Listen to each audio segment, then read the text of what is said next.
Hey there, welcome back to My Bikini Competition Journey. I am Melaminah, and today I'm going to be talking about the 4 things that my coach looks for during my bi-weekly check-ins. So this is going to be a bit of a low-tech video today.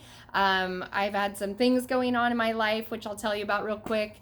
And I'm kind of recording this at the last minute, and therefore we will not be able to go into post-production editing for my husband to do and add in all the fun stuff. So we're going to be very low tech today. So let me tell you a little bit about why this week has been so crazy, and I've kind of run out of time. So on Sunday, we actually took a couple of our friends to our favorite speakeasy here in San Diego. It's called Youngblood. And if you're not 100% sure what a speakeasy is, it is a hidden bar inside of something else. So sometimes it's just inside of like a wall. You push through a wall and there it is. But most likely in San Diego anyways, it's an establishment inside of another establishment. So Youngblood is actually a double speakeasy. There's a bar that you walk into, and then you push through a fake wall, and you go into the first hidden bar, the first speakeasy, and then you push through another wall, and you get into Youngblood. So it's like inside something else, and it's really cool. It's a 3-drink experience. Everything is a craft cocktail. It's all made for you. There's no menu. The mixologists come over and they ask you for your preferences, and then they create a fabulous drink for you and for you to enjoy. So at Youngblood, it's a 3-drink experience. You get like an appetizer drink, and then kind of like a main course drink, and then sort of a dessert drink. And while you're waiting for that first drink, they usually give you a little glass of champagne to enjoy as well. So needless to say, I had all the drinks on Sunday. Even though technically I'm only supposed to have 1 alcoholic beverage per week, I guess I used 4 weeks of my drinking, but whatevs. So another shout out to one of our friends who told us about, I think it's called Party Smart, and it's like an all natural capsule that you can take that will help to reduce the risk of hangover later. So we definitely made use of those, and it worked. I mean, we felt pretty good. Well, I felt pretty good the next day. A little tired, but definitely like not crazy hungover or anything. So yay for those. And then the next couple of nights, we had some friends visiting from out of town, and we hosted them. They stayed with us. So I didn't get as much sleep as I normally do.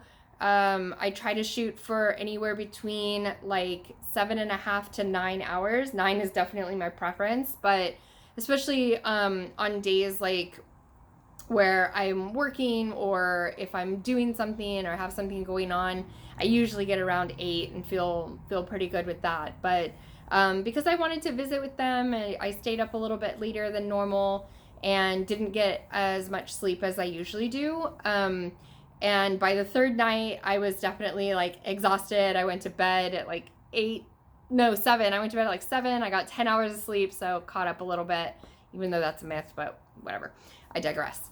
So this week has been a little bit wild, a little bit out of the norm. I was able to keep on track with my nutrition pretty well.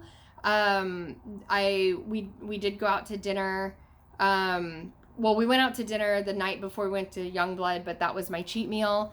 And then I did go out to dinner with my friends who were staying with us, but I was able to make that meal fit my macros, so we were good there.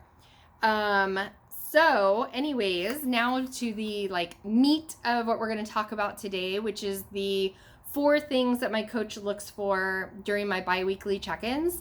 I'm sure there's a ton more, but I had asked her in an email recently, like, hey, what are you looking for, during my bi-weeklies? And so these were the top 4 things that she told me she was looking for.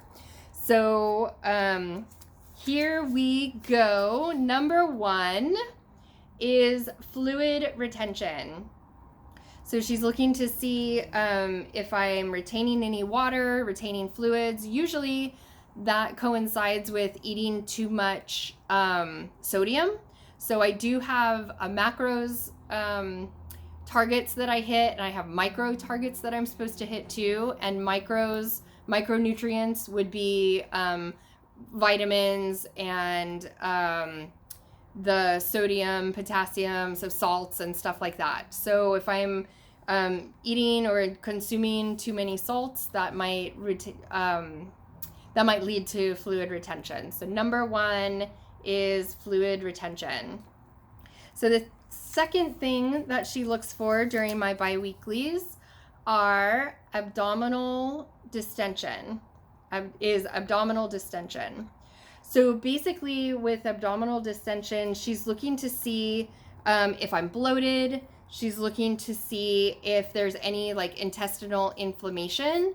She may not exactly know why, but that is definitely something she's looking for. If the abdominals are inflamed, then they're obviously covering up the muscle, and we need to figure out what's going on. So if you've been following me for a little while, you'll know that I have been dealing with a lot of bloating, and so, you know, that is also an indication that we might need to look into eliminating any kind of like inflammatory foods like dairy, gluten, eggs, any of those kinds of things. So again, if you've been following me for any length of time, you know that I've already eliminated a lot of those things, but she's definitely always checking in to take a peek at whether or not there's inflammation in the abdominals.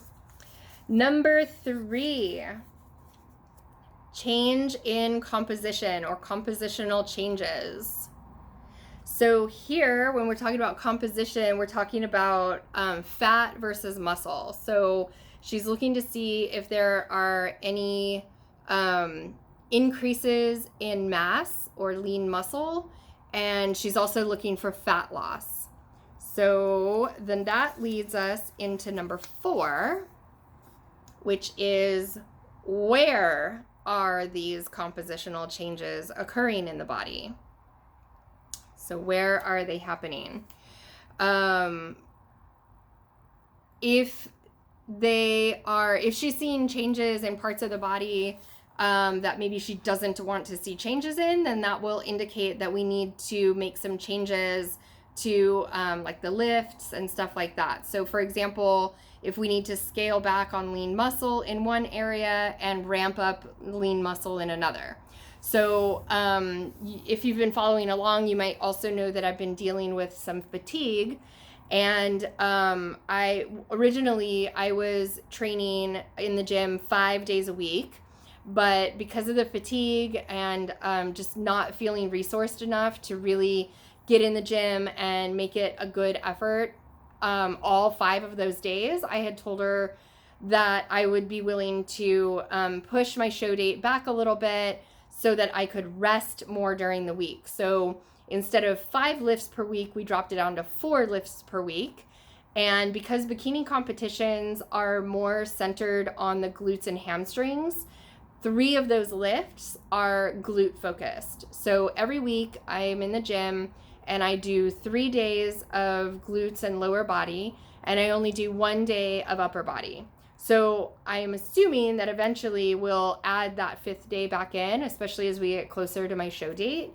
Because in a bikini competition, we are mostly interested in like the glutes and the hamstrings. We want to make sure that there's good definition between where the hamstrings end and where the butt begins. So you want to see a nice lift in between those areas so that there's, you know, a clear definition between the muscle groups. But upper body is still important. And in the bikini competition, you want to be kind of well balanced. So sort of long, lean muscle throughout the entire body. So those are the 4 things that she looks for when she's doing my biweeklies. And we'll just recap again real quick. Number 1 was fluid retention. Number 2 was abdominal distension or bloating or swelling. Number 3 is changes in what's it called? I was gonna say competition, but composition. Words are hard. Changes in composition. And then number 4 is where are those changes occurring? And then that will inform whether or not she needs to make adjustments.